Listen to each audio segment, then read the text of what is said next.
Hello everyone, my name is Boren Jiang. I'm introducing our paper. Watch me calibrate my first sensing shoes.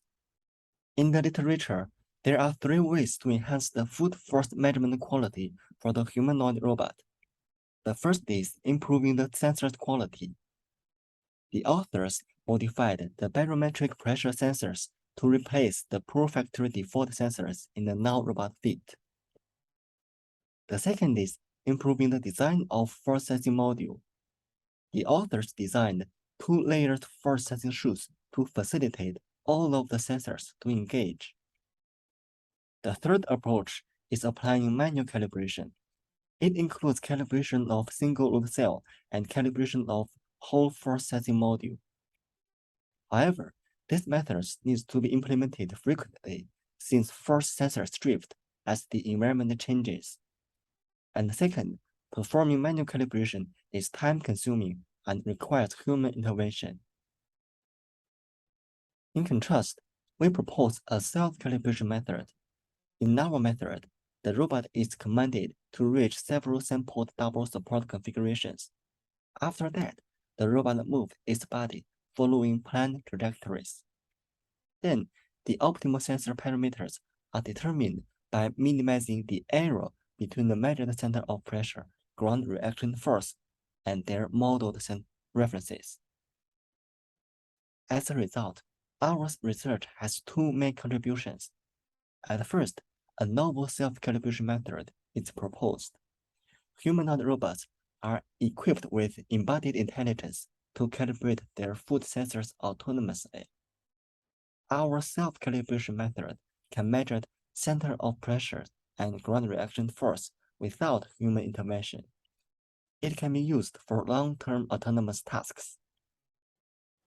Second, to validate the measurement of self-calibration, a manual calibration method is developed.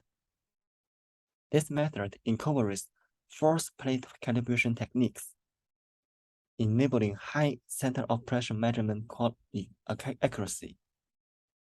The measured center of pressure of manual calibration is considered ground truth to compare with the self-calibration. The design of our force sensor shoes for non-robot is in the picture. There is a force sensor on each of the four corners of the shoe. The shoes measure the ground reaction force and the center of pressure. The sensing principle is as shown in the formula. Here is the manual calibration. We first calibrate the single load cell, and then we calibrate the whole force sensing device. The results are in figure C and D. The picture C shows that the measurements are pretty close to the ground truth. In picture D, we can see there are big errors between the measured center of pressure and the ground truth. After applying our manual calibration method, the corrected center of pressure is pretty close to the ground truth. The measurement accuracy is very high.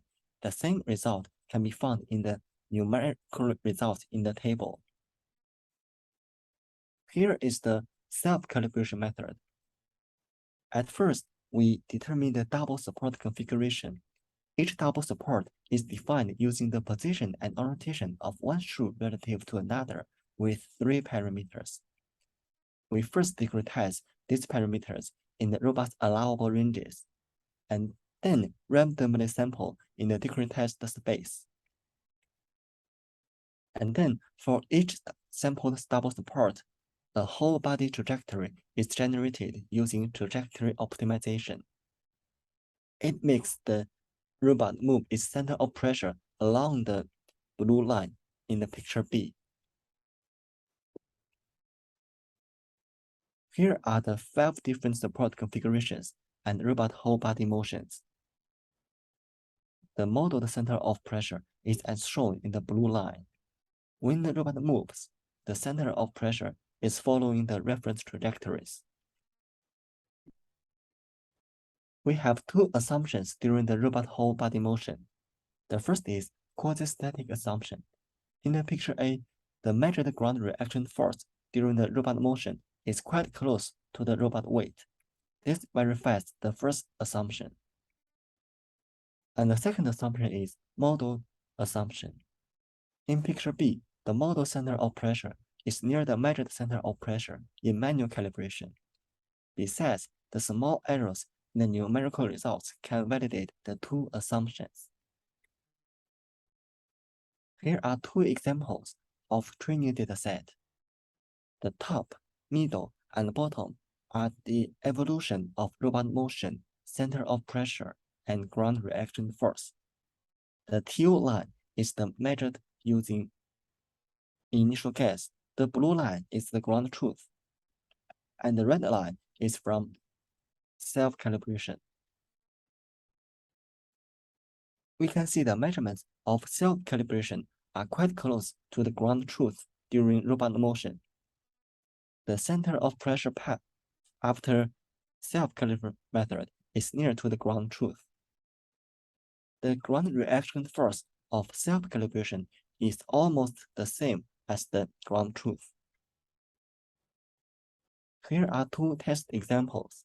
In the test, we use other two different support configurations to validate the parameters in the training.